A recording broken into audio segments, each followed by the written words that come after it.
Enquanto o século XX dava seus primeiros passos, o Brasil enfrentava um teste de fogo.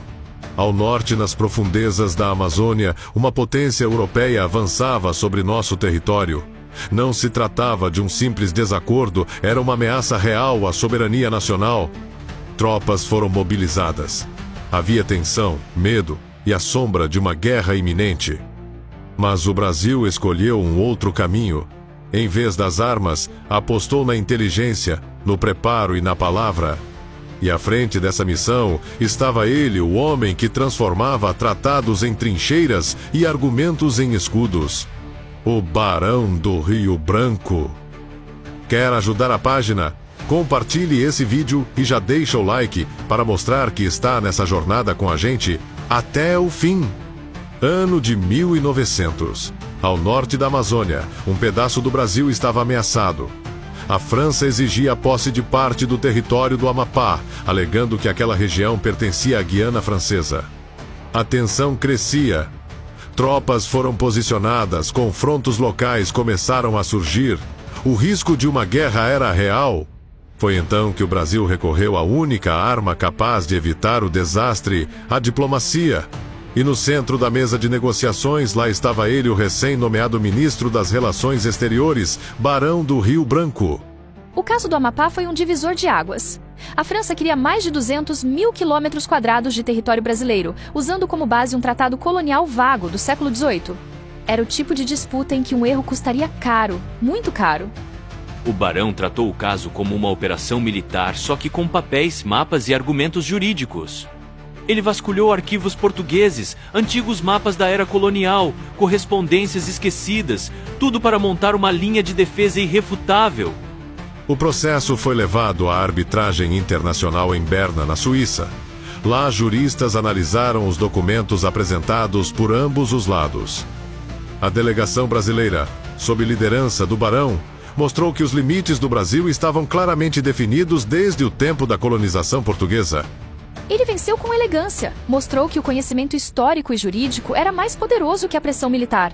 O laudo foi totalmente favorável ao Brasil e o Amapá foi reconhecido como território brasileiro sem que um único disparo fosse feito. O mundo assistia e o Brasil finalmente mostrava que não era mais uma nação fragilizada em meio aos interesses das potências europeias. O nome do Barão do Rio Branco ganhava respeito internacional, mas ele sabia, era só o começo. Ao sul, uma nova tensão crescia com um vizinho ainda mais sensível, a Argentina. E o palco da próxima disputa seria uma terra sagrada, marcada por fé, guerra e resistência, os 7 povos das missões.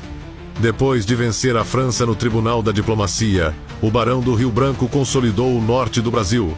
Mas a próxima batalha seria ainda mais sensível porque não era contra um império europeu. Era contra um vizinho. Colonizada por padres jesuítas, defendida por indígenas guaranis e alvo de guerras entre espanhóis e portugueses, essa região era muito mais que uma questão de território. Era símbolo, era memória, era identidade. E para o barão, perder ali significava ferir a alma do Brasil.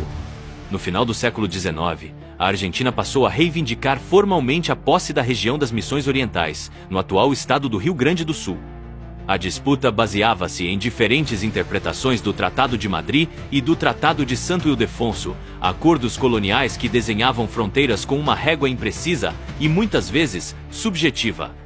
A Argentina alegava que o Brasil havia ocupado terras que, segundo mapas antigos espanhóis, pertenciam à jurisdição platina. Mas o Barão do Rio Branco conhecia profundamente cada linha desses tratados e sabia que os argumentos brasileiros tinham base histórica sólida. O caso foi submetido à arbitragem internacional e o árbitro escolhido foi ninguém menos que o presidente dos Estados Unidos na época, Grover Cleveland, uma escolha que aumentava a tensão, mas também dava mais peso à decisão. Enquanto a Argentina preparava uma defesa apaixonada, Rio Branco montava uma máquina técnica. Ele reuniu documentos dos arquivos portugueses, mapas dos séculos XVI ao XIX, relatos de expedições e demarcações feitas por bandeirantes. Era como se ele revivesse a história para defender o presente. Em 1895 veio o veredito. Vitória do Brasil. o laudo internacional reconheceu a legitimidade da ocupação brasileira da região das Missões. Mais uma vez, sem disparar um tiro, o Barão consolidava uma parte essencial do nosso território. É impressionante pensar que ele venceu a França e a Argentina em menos de uma década. E ambas as vitórias foram construídas com fatos, argumentos e um domínio histórico raríssimo. Ele não era apenas um diplomata, era um estrategista nacional. Mas o maior desafio ainda estava por vir.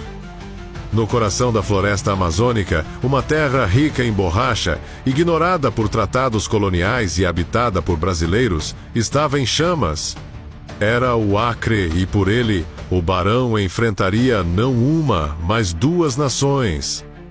Na próxima parte, você vai entender como o Barão do Rio Branco transformou uma crise internacional no meio da selva em sua maior conquista diplomática e como o Acre se tornou parte definitiva do Brasil.